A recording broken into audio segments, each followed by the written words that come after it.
Hello friends, welcome back. So I'm actually out in Marin, California because I'm gonna be running a 50K today, or at least trying to run a 50K today. So the Big Alta is actually two different races.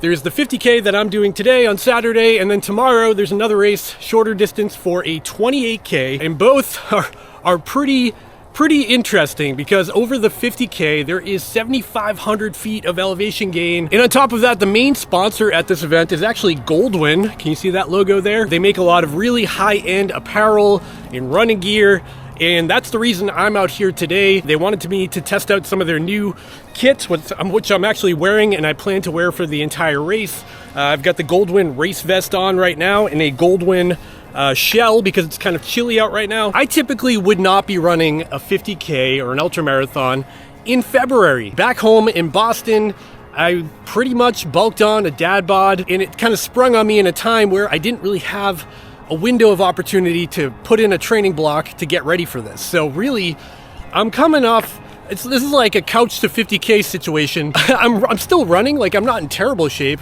but I'm not doing the 40, 50 miles a week I probably should be doing to be, somewhat in shape for this kind of race. What is your predictions for today? My predictions for today is that we have some great shred on some grinders. Oh wow, look at you throwing down some terminology. We're gonna shred grinders all day. Hey,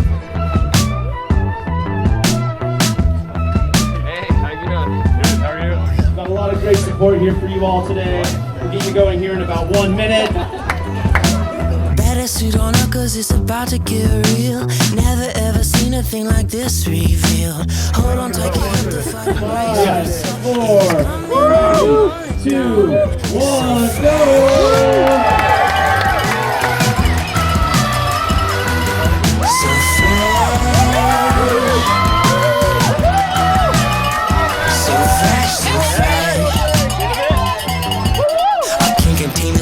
Made a house, a home inside of me. It's never held me back cause it's the fuel that inspires me. Some may call it a dream, but I call it my destiny. I give it all I got, now it's my time to reap.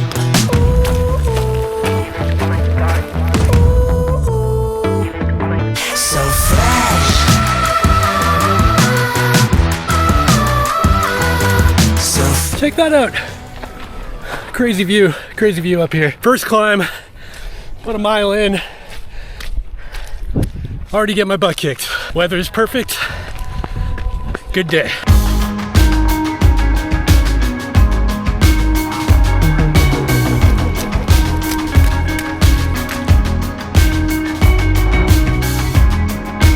I'm having a hard time figuring out when to take out the camera because it's so beautiful here. Everywhere you look, there's a crazy view. Look behind me. Crazy. Hey, Kyle. Sorry. If you look off in the distance there, you can see San Francisco. I think over there is Oakland. And just these views. You can see the water over there. Beautiful up here.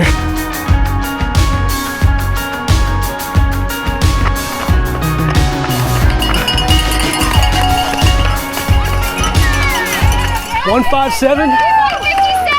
Was it electrolyte gel? I have gel, thank you. Yeah, he's ahead of me, I thought. Thanks, everybody. Thank you so much. Yeah, Thank you. All right, aid station 1 complete. Grabbed some ketones. I got a peanut butter and jelly. Got some gels, refilled my electrolytes, and we are off mile 8. A lot of climbing so far, a lot of climbing. We got about 9 miles before the next stop. So I cameled up my water, feeling pretty hydrated. But we have a long ways to go to aid station 2, along with huge climbs up on these big hills. It's much steeper in person than it looks in this video. I promise. Let's get it done.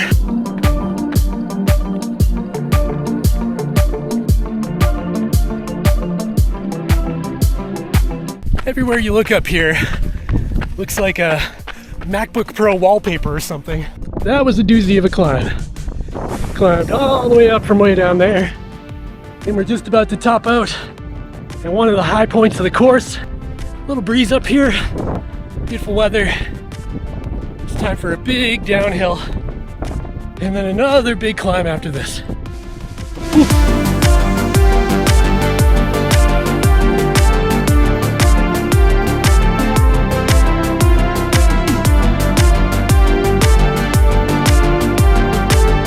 station 2 just up ahead. Came a lot quicker than I expected. 157? 157. Okay. Thank you. Thanks.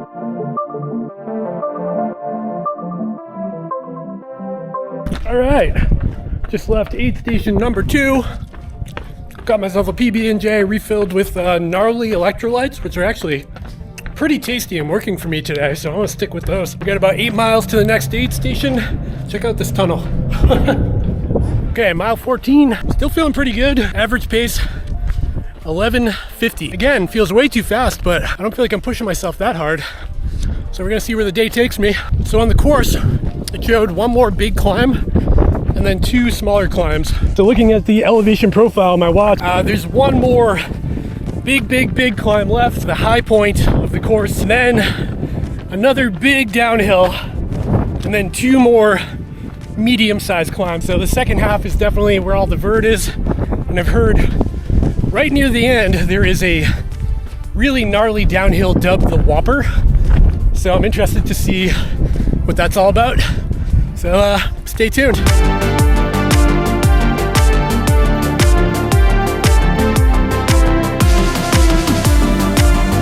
We're at the top of the biggest climb on the course, and I'm out of breath.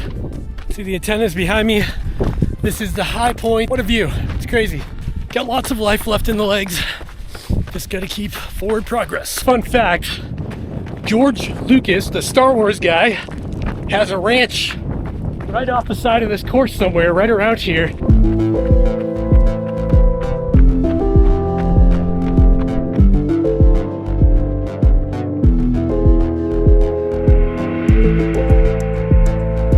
Like I said at the beginning of this race, I'm fully kitted out in Goldwin gear. I've got Goldwin shorts on, which are awesome. They have a huge phone pocket in the back, and this vest, this thing is amazing. It's my first time running with it, not bouncing. It holds everything I need. It's super lightweight, it's nice and stretchy, and I've been very happy with it so far. It also fits me really well. All right, mile 21 update.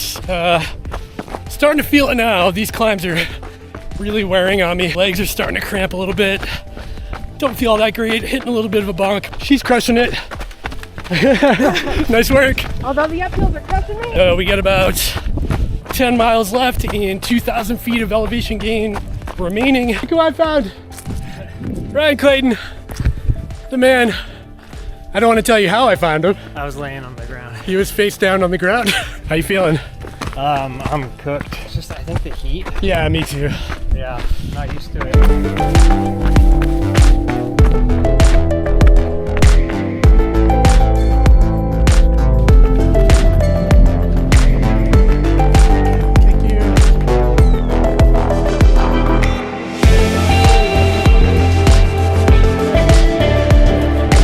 Came through the final aid station, got some grapes, got a spring energy gel, refilled my hydration with gnarly electrolytes, and we're moving again. I am fried. Mile 25. I'm really hurting now. Just running on fumes. Stomach feels kind of gross. Legs are toast. And we've got 2 big climbs left. And basically just walking now. I'm gonna try to pull out of it.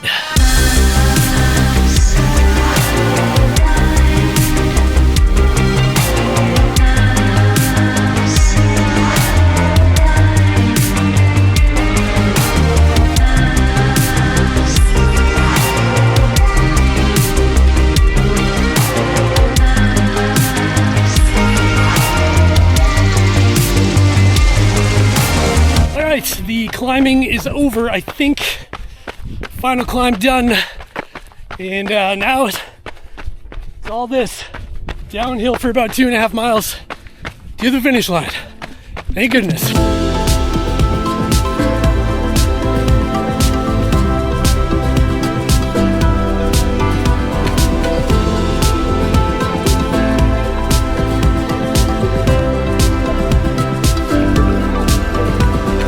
Let's make some noise as we got our next finisher coming in.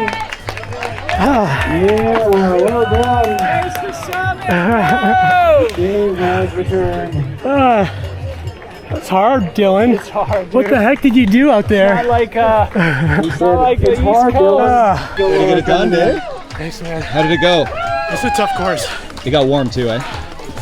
Yeah. And just like that, I'm back in Massachusetts with my finisher prizes here. I've got the Big Alta mason jar that they hook you up with at the finish line, along with my bib that will soon make its way to my bib wall behind me. So how did it go? Well, I got it done. I finished the race and I came in 7 hours and 14 minutes, which landed me a cool 128th place out of like 201 people. So, you know, middle to back of the pack, and you know what? I'm okay with that. I'm proud of the effort that I put in on those relentless hills. The hills there were pretty wild. And taking a look at my Strava data, you can see that my heart rate was jacked all the way up into the 160s and 170s, almost the entire 7-hour duration of this race. And I think that means there's not much more I could have asked from my body than what I did. Let's talk about the weather for a second. It was nearly perfect, but it got a little bit too warm during the height of the day. Up on top of those hills with no trees and no shade, it felt really warm, even though the high point of the day was only about 72 degrees Fahrenheit. But to my, winter adapted Northeast New England body, it felt very warm. When it comes to my performance, I do wish I had a slightly higher base fitness level and more preparation leading into this race. I think if I could have really trained for this and I had a little bit more time, a little bit more notice, I could have finished closer to that 6-hour mark instead of the 7-hour mark, because that would have helped me mentally, since the guy behind me who finished like 10 seconds after me was 72 years old. Can you believe that? It's amazing for him, but also a little demoralizing for me. The following day after the 50K was so much more chill than race day. Ryan and myself were able to watch the 28K runners take on the course, and some of them were incredibly fast. It was really great to see all of our friends out there too, crossing the finish line, going through the aid stations. It was great to be a spectator as well. Overall, the Big Alta course was amazing. The scenery here is breathtaking. It doesn't get old. It's beautiful up there, and the terrain is like as close to perfect as possible. I guess there is a reason why the locals call it California carpet, because it's like perfect ideal trail conditions for running on. That is, of course, with the exception of a couple of miles of mud early on in the race, and then a few short, super steep descents that I nearly fell down right at the end of the race that the race director called the Whopper. With that being said, if you are looking for a really awesome 50K or 28K race with tons of climbing and beautiful scenery in the February timeframe in the San Francisco area, I highly suggest you check this one out and add it to your calendar. And it was really impressive for a first-year inaugural race to not really have any hiccups. Everything was really dialed in. The start and finish line had branding on it. It was a really good experience overall. I want to thank Daybreak Racing and Free Trail for putting on such an epic event.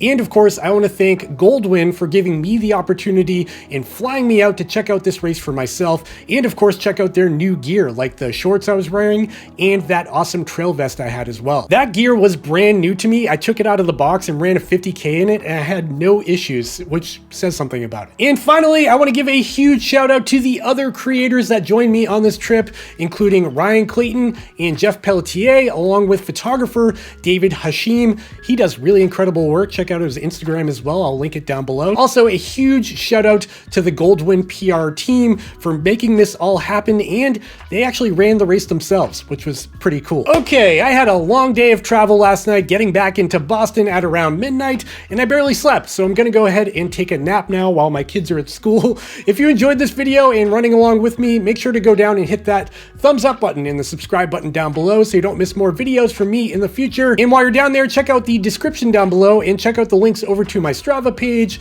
my Instagram, my Threads account, and my podcast that I try to do on a semi-weekly basis, where I round up all these things I do. And now's the point where I want to hear from you. Do you enjoy this type of video format?